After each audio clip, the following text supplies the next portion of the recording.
Quran surat An-Nur ayat 19. A'udzu billahi minasyaitonir rajim. Bismillahirrahmanirrahim. Innal ladzina yuhibbuna an tashi'al fahisha fil ladzina amanu lahum adzabun alim fid dunya wal akhirah. Ngerti, Bu? Innal ladzina, sesungguhnya, alladzina yuhibbuna an tashi'al fahisha, orang-orang yang demen, orang-orang yang demen, yang suka. Orang suka pasti demen, orang demen pasti suka. Suka apa? Antashi al-fahisha, menyebar luaskan aib, menyebar luaskan aib atau berita. Al-fahisha, beritanya berita yang keji. Fil ladina amanu, di kalangan orang-orang yang beriman, lahum, bagi mereka. Mereka ini siapa? Orang-orang yang menyebarkan fahisyah tadi. Bagi mereka adzabun alimun, siksa. Siksanya alimun, pedih, Bu.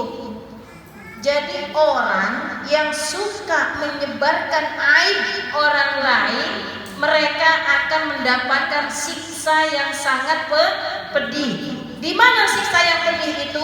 Fit dunya, di dunia. Wal akhirah, juga di akhirat. Jadi orang yang suka nyebarin aib orang, ya, itu akan mendapatkan siksa. Itu bukan hanya di neraka, Bu, bukan hanya di akhirat nanti, tidak, tapi dibayar cash di dunia. Ibu, kalau kita kaji tafsirnya, ayat ini turun berkenaan dengan Aisyah dan Aswan. Aisyah dan Aswan itu dituduh berzina. Sampai satu Madinah tahu semua. Sekampung magang kampung ini masuk kota Madinah. Semadinah itu tersebar berita fitnah bahwasanya Aisyah dengan Aswan itu berzina. Siapa yang menyebarkan berita bohong itu? Abdullah bin Ubay bin Sahlul, orang munafik. Abdullah ngomong ke temannya bahwa Aisyah itu berzina. Orang yang suka nyebarin fitnah itu biasanya lambeknya itu lamis, pinter ngomongnya, pinter mempengaruhi orang lain. Aisyah tuh zina loh sama Aswan. Iya tah. Ih, kamu mah gak percaya. Lu lihat gak nih buktinya? Udah ya, kita aja berdua. Iya. Ntar yang satunya ketemu lagi berempat. Kita berempat aja ya. Iya. Yang 4 orang ketemu bersepuluh. Seginian aja ya. Ya. Berita fitnah itu tersebar sekota Madinah. Bahkan baginda Rasul sempat hampir terprovokasi, sempat hampir percaya. Kenapa? Orang semadinah, Bu. Jadi bahaya banget orang ini. Orang yang semacam Abdullah bin Ubay bin Sahlul ini berbahaya. Banyak nggak orang yang kayak begini? Banyak. Sangat banyak. Hampir saja baginda Rasul itu percaya. Kenapa? Karena orang semadinah ngomong.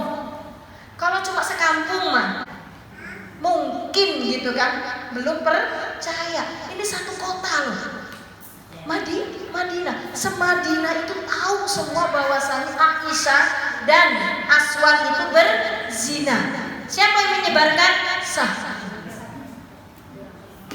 Masya Allah. Setelah menyebar berita itu, bahkan sampai pembantunya Abu Bakar, pembantunya Abu Bakar itu juga ikut-ikutan percaya. Yang diurusin sama Abu Bakar sejak kecil, dinafkahin sama Abu Bakar sejak kecil, percaya, kemakan omongannya Sahlun. Ya, kemakan karena omongannya Abdullah bin Ubay bin Sahlun ini. Kemakan sampai Abu Bakar itu berbayar, demi Allah saya tidak akan menafkahi kamu lagi. Saking marahnya, kenapa? Abu Bakar marah ke pembantunya, anaknya dituduh zina. Padahal pembantu ini sejak kecil diingoni sama Abu Bakar. Masya Allah. Ada tangan kanan kirinya ini, Abdullah bin Ubay bin Salul ini. Siapa? Namanya Hasan bin Mistah. Ada Hasan, ada Mistah juga. Ada Hasan, ada Mistah. Ini tim hore. Kalau ada Abdullah bin Salul lagi nyebarin Aisyah sama Aswan zina. Iya benar tuh, tanya aja. Rame kan? Rame. Ini laki-laki tapi lamis. Biasanya kan orang penyebar aib itu perempuannya. Tapi ini laki-laki. Masya Allah. Sampai satu kota Madinah itu tahu semua, Bu. Ketika baginda Rasul itu hampir percaya, turun Quran surat An-Nur. Jadi Quran surat An-Nur ini khusus membela Aisyah. Mereka berpikir bahwasanya Allah tidak tahu, Allah itu tak tahu. Maka turun Quran surat An-Nur. Awal kisahnya itu dari ayat 5, Bu. Tapi pembelaannya itu di ayat 11 sampai dengan ayat 20. Jadi ketika baginda Rasul hampir percaya, turun Quran surat An-Nur. Disitulah kemudian baginda Rasul yakin bahwa istrinya tidak melakukan sesuatu yang dituduhkan oleh Abdullah bin Ubay bin Salul dan tim horenya itu. Ketika turun ayat itu dipanggil Ubay, dipanggil. Ini ada fid dunyanya langsung nih, cash nih. Saya kasih contoh.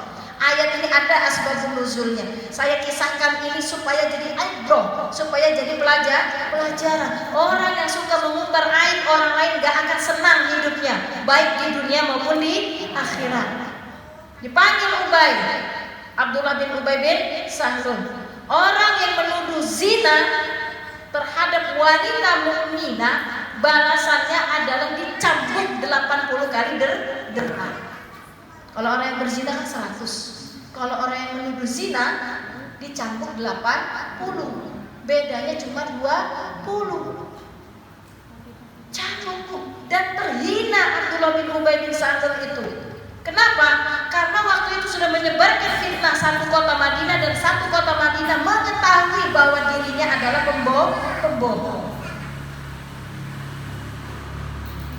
Temannya, siapa temannya? Hasan.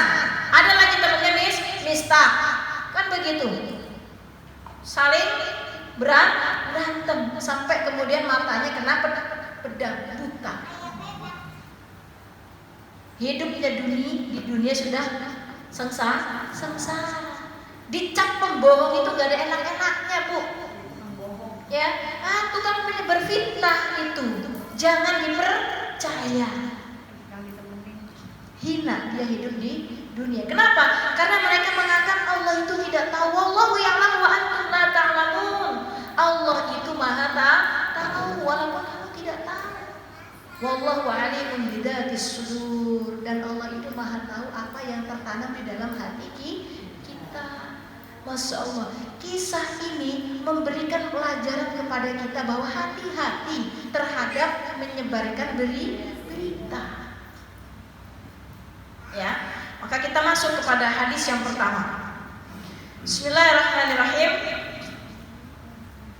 Dari Abu Hurairah radhiyallahu anhu, dari Nabi sallallahu alaihi wasallam, beliau bersabda, "La yasturu 'abdun 'abdan fid dunya illa satarahu Allahu yaumal qiyamah."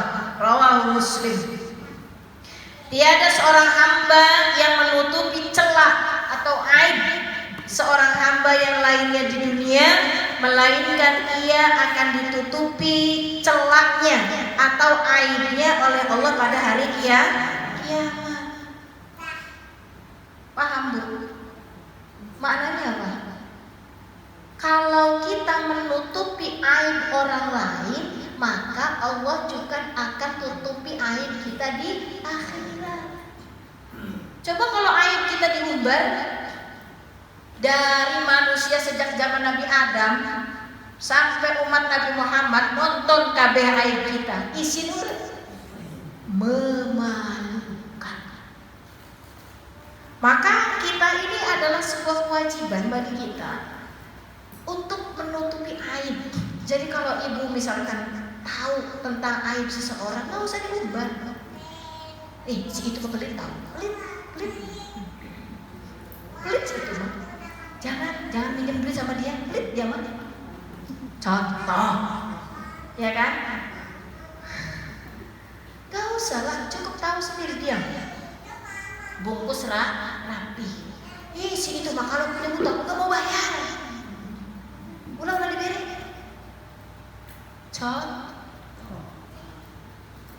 Jadi tutup aib itu rapat. Kenapa? Karena sunnahnya itu tentang aib seseorang itu kan harga diri orang itu mahal ya Bu ya. Setiap muslim ini haram antara muslim yang lain itu kehormatannya, darahnya, hartanya. Nah kalau misalkan kita ini mengumbar aib seseorang dan ibu misalkan tahu aib seseorang, cukup ibu yang tahu dan simpan aib itu. Gimana Bu Ustaz kalau memang kadarnya orangnya kulit, doakan. Karena omongan itu adalah doa. Ibu kalau ngutangin seseorang dan yakin dia nggak akan bayar juga nggak boleh diutangin Bu. Serius, nggak boleh ngasih hutang kepada orang yang bakalnya nggak bakal bayar. Pokoknya sama siapapun. Kenapa? Karena itu kan jadi fitnah. Akan menjadi perpecahan. Daripada utang kasih aja. Utang seteh 2 juta, kira-kira 1 juta. Udah bawa aja. Nanti kalau misalkan dia nggak bisa bayar, ya, ibu niatin aja itu zakat. Udah, tak perlu juga dia tahu. Kasih aja. Kewajiban orang yang menghutangi itu nagih. Kewajiban orang yang menghutangi itu nagih. Sayang itu ditagih. Jadi kalau ditagih jangan marah. Kenapa? Karena itu kewajiban orang yang menghutangi. Jangan sampai orang yang menghutangi itu jadi pengemis sama kita. Makanya kalau misalkan nanti orang ini nggak bakalan bayar hutang, terus aja dihutangin. Contoh. Ya, jadi kalau kita ini tahu nih aib seseorang, si itu doyan minjem, si itu pelit, si itu macam-macam lah ya. Kita semua ini pasti punya aib dan Allah sudah tutupi aib kita, jangan diumbar. Punya kelemahan. Iya. Setiap manusia punya kelemahan, punya aib pasti Bu. Itu adalah sunnatullah. Ya, gak ada. Kalau misalkan orang ini bersih, suci, pasti gak ada yang mau ngajar ngaji kayak gini. Ibu ngelihat saya bagus karena Allah tutupin aib saya. Saya ngelihat ibu bagus karena Allah tutupin aib ibu di mata saya. Kalau sudah ditutup sama Allah jangan dibuka. Paham ya Bu ya? Balasan Allah kepada hamba yang menutupi aib saudaranya, ya. Balasan Allah kepada hamba yang menutupi aib saudaranya, maka Allah akan tutupi aib dia. Bu Ustadz ini kan kaitannya dengan zina. Ayat ini kan tentang zina. Bagaimana kalau misalkan tentang yang lain? Kaidah usul fikihnya begini Bu, al-ibrah, perumpamaan. Ini kan perumpamaannya zina. Al-ibrah fil uqudi lil maqasid wal ma'ani la lil alfazi wal mabani. Utawi contoh itu masuk kepada tujuan dan makna daripada contoh itu, bukan kepada lafadznya. Lafadznya memang tentang zina, tapi menutup aib bukan berarti hanya tentang zina. Paham ya Bu ya? Ini dalam hal apapun. Ya, itu mah keluarganya nggak pernah rafah, ribut baik keluarganya itu mah tuh. Cukup engkau ya pengen ibu ditutupin aibnya sama Allah di akhirat, tutupin aib saudaranya. Tapi ya. Dalam ayat ini kan dengan yuhibbuna, demen apa? Nyebarin aib. Kalau dia senang nyebarin aib, enggak nyebarin aib, gatel. Mulutnya gatel.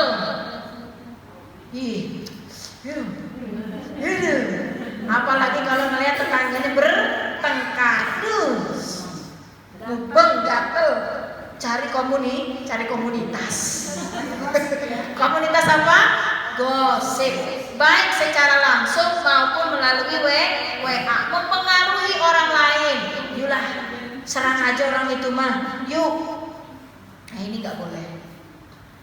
Ya, jadi kalau kita tahu aib seseorang, cukup tutup. Karena sunnah itu semangatnya adalah menutupi aib. Kenapa? Karena Allah sudah jaga dengan cara menutupi aib kita. Itu hadis yang pertama. Kita masuk ke hadis yang selanjutnya. Bismillahirrahmanirrahim. Dari Abu Hurairah radhiyallahu an, ia berkata, sami'tu Rasulullah sallallahu alaihi wasallam yaqul, saya mendengar Rasulullah sallallahu alaihi wasallam bersabda, kullu ummati mu'afan, seluruh umatku itu adalah dimaafkan, illal mujahirin, bukan muhajirin, Bu, mujahirin. Kalau muhajirin itu siapa? Ada muhajirin, ada ansor, kan gitu ya. Kalau ini mujahirin, apa itu mujahirin? Orang yang berbangga terhadap dosa yang dia lakukan, dia sebar-sebarkan, dia doeng dewek. Semalam suami saya nggak saya kasih, saya ngadep aja ke tembok. Kayak begitu diceritain, padahal Allah sudah tutup. Nah, itu muhajirin ya. Kayaknya puas kalau udah cerita sama temennya bahwa suaminya habis dimarahin. Ya Allah, itu namanya mujahirin. Kullu ummati mu'afan, setiap umatku, kata baginda Rasul, mu'afan, dimaafkan, kecuali orang-orang yang berbangga menceritakan tentang dosa-dosanya, yang disebut dengan mujahirin. Mujahirin adalah orang yang berbangga terhadap dosa yang dia lakukan. Seren, hati-hati, kata baginda Rasul, sekabehnya dimaafkan, kecuali yang mujahirin. Wa inna minal mujahirah ayya'malal rajulu bil-lail amalan. Sesungguhnya orang yang mujahirah, yang berbangga tadi dengan dosanya, ayya'malal rajulu bil-lail, dia mengerjakan suatu pekerjaan. Rajul di sini maknanya bukan hanya laki-laki, Bu, tapi maknanya syakhsun, seseorang, baik laki-laki maupun perempuan. Dia melakukan suatu perbuatan bilail, pada malam hari. Summa yusbiha wa qad satarallahu alaihi. Kemudian datang waktu pagi dan Allah tutupi aib yang dia lakukan di malam hari.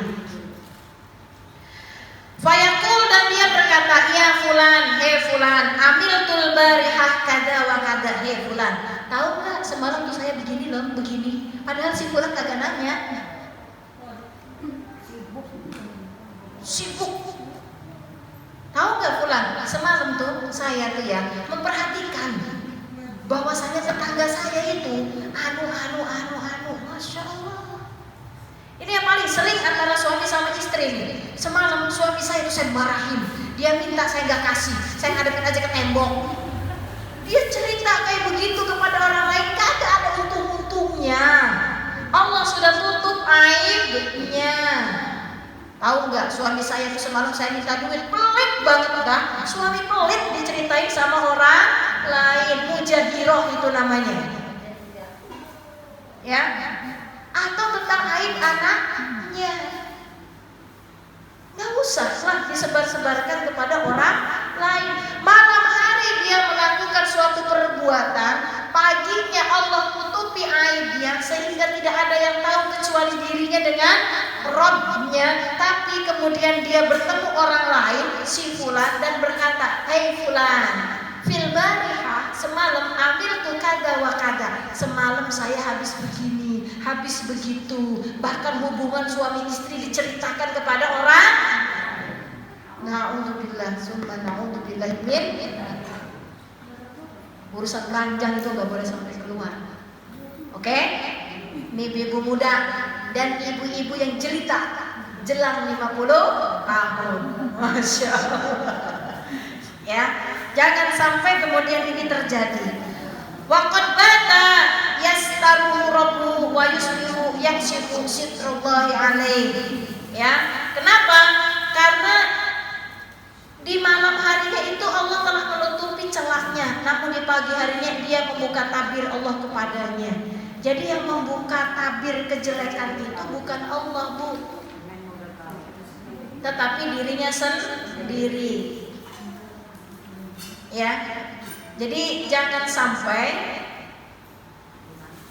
sampai kita ini menjadi orang-orang yang mujahirin, orang yang berbangga terhadap dosa yang kita lakukan. Apa sih intisari dari hadis ini? Pelajaran yang kita ambil dari hadis ini. Pertama,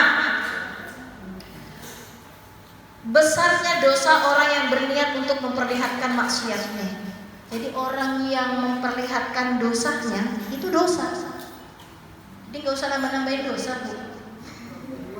Ya, dosa kita ini udah terlanjur banyak, sudah sangat banyak. Seperti buih di lautan. Ilahi abdukal asi, kan begitu ya kata Abu Nawas tuh. Ya Allah, ya Allah, hambamu datang nih, yang suka bermaksiat datang nih, kata Abu Nawas. Dzunubi mislu a'dadir rimali, dosaku seperti buih di lautan. Banyak, sangat banyak. Maka jangan tambahkan dosa itu dengan cara menceritakan aib kita, ya, aib orang tua kita, aib siapapun kepada orang lain. Ini terlebihnya kepada aib kita. Kalau hadis ini terhadap aib diri sendiri. Diri sendiri itu termasuk keluarga, termasuk anak. Kenapa? Karena suami istri itu libasul lakum, pakaian. Wa antum libasul lahunna, ya. Dan kita ini juga pakaian suami. Kan begitu. Jadi dosa orang yang menyebarkan atau berbangga dengan dosanya itu adalah dosa. Ya, nah, ini sikap memperlihatkan maksiat itu juga mengundang murkanya Allah. Jadi jangan sampai kita ini mengundang murka Allah dengan cara berbangga dengan dosa, gitu ya. Kemudian kecuali orang ini maksiat secara terang-terangan. Kalau benar-benar dia terang-terangan maksiat, itu nanti Allah yang akan membuka aibnya. Nah, ini nanti ada hadis yang ketiga menceritakan bahwa ada budak berzina sekali, 2 kali, ya kan, 3 kali. Nah, jadi itu ibu-ibu hadis yang kedua yang berkenaan dengan bagaimana Allah itu ingin sekali kepada kita untuk menghargai, menghormati, menutup aib, ya, saudara kita, menutup aib juga dengan diri kita sendiri.